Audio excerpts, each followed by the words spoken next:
Hello friends, तर आज आपण पाहणार आहोत किचनमधली जी चिमणी असते ना ती कशी क्लीन करायची ते. तर त्यासाठी ना मी सर्वात अगोदर इथे वॉश बेसिन आहे ना हे मी सील करून घेतलेलं आहे पाणी साठवण्यासाठी.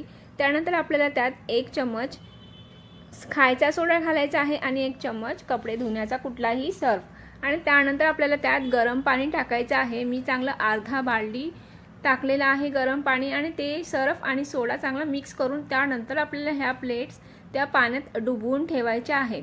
ह्या प्लेट्स डुबवून ठेवेपर्यंत आपण आहे ना जी आपली चिमणी आहे ना ती पुसून काढायची आहे.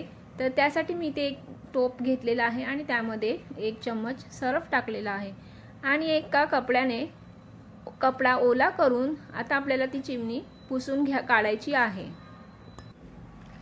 तर हा कपडा ओला करून सर्फच्या पाण्यात बुडवून काढायचा आहे आणि त्यानंतर अशी ही चिमणी पुसून काढायची आहे. त्यामुळे ही चिमणी पटापट निघते. आता मी दिवाळीमध्ये ही चिमणी क्लीन केलेली, त्यामुळे थोडी धूळ जास्त बसलेली होती. 2-2.5 महिने झाले मी चिमणी पुसली नाही, त्यामुळे जरा धूळ जास्तच बसलेली आहे त्या चिमणीवरती. तर असं ओला कपडा करून आपल्याला हे असं स्वच्छ पुसून काढायचं आहे. तर हे पटापट निघतं. तर मला आता असं वाटलेलं की खूप दिवस झाले चिमणी काय पुसली नाही, तर खूप धूळ साठलेली असणार आणि खूप वेळ लागेल, पण असं काही झालं नाही. सर्फच्या पाण्यातून मी कपडा बुडवून काढल्याच्या नंतर ती पटापट निघाली.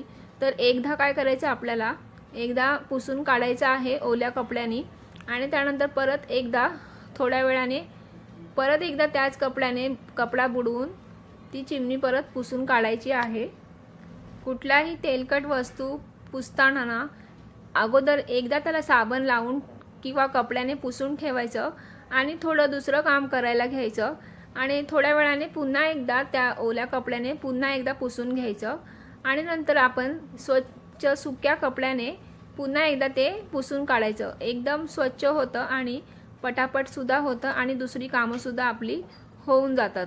तर प्रत्येक वेळेस मी असं हे तेलकट वस्तू जेव्हा पुसते ना तेव्हा अशाच प्रकारे मी पुसते आणि त्यामुळे मला जास्त मेहनतही करावी लागत नाही आणि पटापटसुद्धा हे काम होऊन जातं.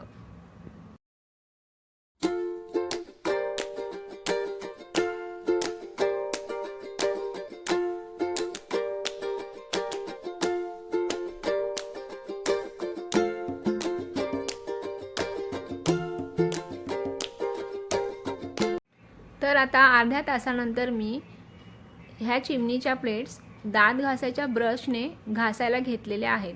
कारण की हाताने जर आता आपण घासलं ना तर हात खराब होऊ शकतात, कारण आपण सर्फ आणि सोड्याचं पाण्यामध्ये ह्या प्लेट्स ठेवलेल्या होत्या.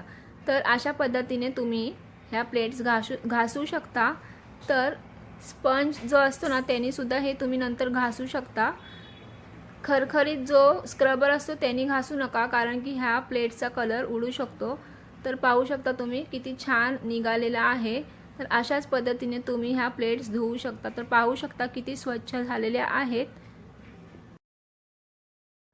त्यानंतर मी ह्याला उभं करून ठेवलेलं आणि पाणी सर्व नितळल्याच्या नंतर मी त्याला एका स्वच्छ आणि कोरड्या कपड्याने पुसून काढलं आणि आता हे प्लेट्स मी चिमणीमध्ये सेट करते. तर ह्या प्लेट्स लावून घेतल्याच्या नंतर आपल्याला प्लग लावून घ्यायचा आहे आणि चिमणीचा स्विच ऑन करायचा आहे. तर फ्रेंड्स, व्हिडिओ आवडला असेल तर लाईक, शेअर, सबस्क्राईब, फॉलो करायला विसरू नका. तर भेटूया आपण अशाच एका नवीन व्हिडिओमध्ये. तोपर्यंत बाय बाय.